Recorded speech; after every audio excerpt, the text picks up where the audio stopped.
Oh, Nintendo. Did somebody hurt you? It's not often that gaming news tells the tale of the little guy, you know, us, the normies, winning a battle where copyright is concerned, going up against one of the biggest behemoth giants in the gaming industry. But YouTuber known as DYKGaming has announced that Nintendo has not pushed a lawsuit on them following a takedown of their video detailing a pitch for a Final Fantasy Tactics-style Zelda game that never got greenlit, if you can imagine that. DYKGaming's video absolutely falls under fair use, and this is a huge win against a company who have a history of, you know, taking down people's videos that they don't like regarding their products. They are essentially like the school bully, just if they were dressed in a Pikachu onesie. This comes from Kotaku.com. Earlier in December 2022, Nintendo had a journalistic documentary about a failed 2004 pitch for a Zelda Tactics game nuked from YouTube. Last week, however, Google's video sharing platform restored the project after seemingly failing to find any copyright infringement. It's a rare example of a content creator standing firm and getting a copyright takedown notice reversed. The video was originally posted back in October and featured material from a failed Retro Studios pitch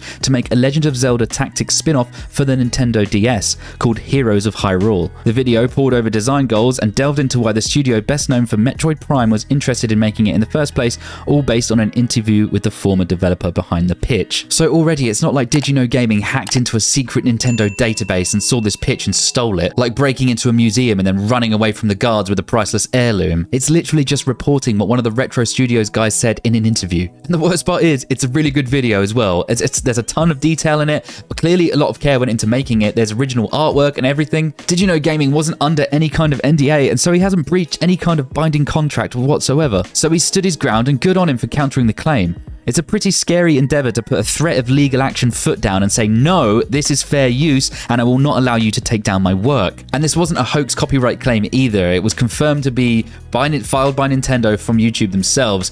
There's nothing like that Destiny 2 YouTuber who went off the rails and pretended to be Bungie and took down a bunch of videos. That was an interesting season of YouTube drama, wasn't it? DYKGaming goes on to say, when you counter a DMCA on YouTube, the company who DMCA'd you has 10 working days to show that they've taken legal action against you or the video is restored. So I spent the past 2 weeks checking my mail to see if Nintendo is suing me. And so far, Nintendo haven't pressed any further legal action, and I do hope it stays that way for DYKGaming, and also allows others to breathe easier too if they find themselves in the shark pit of YouTube's flawed copyright policies. And this really does highlight the problem with YouTube's handoff approach when it comes to DMCAs and how they're processed. Like, literally anyone can file one on somebody and claim they've breached copyright, which means the video gets automatically taken down. Like DYKGaming said, it's up to you to counter the claim and then wait 10 days to get your video back, provided the person who claimed you in the first place doesn't press further. That's 10 days your video loses momentum in the algorithm, and for people who rely on their content for a living, it's a bit of an anxious way to live, isn't it? It's a bit of a nightmare. And hey, look, I'm not qualified to give any kind of suggestion on how the DMCA policies should go,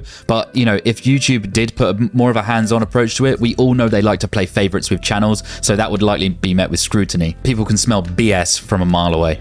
But perhaps the person filing the claim to begin with should have to verify 100% they are who they say they are, and actually whether or not the claim is even valid in the first place, especially where fair use is concerned. But this is just another example of Nintendo being Nintendo when it comes to content creators who reference their material in their videos. We aren't even long past the days where Nintendo executives appear to just be, I don't know, Googling themselves all day to find new videos cropping up on YouTube for them to slam with DMCAs. So Nintendo, listen, please, you gotta chill. As businessmen, you should see that content being made around your products just nets you more attention in the long run. I understand if this pitch was something that you maybe wanted to revisit in the future and you didn't want it just laid bare like that by a YouTuber for everyone to see the ins and outs of. But knowing you guys like we do, that definitely wasn't going to happen, was it? You can't just silence journalism. It makes you look tyrannical and insane. And it damages your rep. And we all know how much Nintendo hates certain communities around their games. I mean, just look at how appalling they can be to the Smash community, for example. I really hope some new blood comes into Nintendo in the future with a more liberal and smarter approach to content creators and the communities around some of the legendary games they make. But congrats to DYKGaming, that's a huge W right there. His excellent video will be linked in the description along with the Kotaku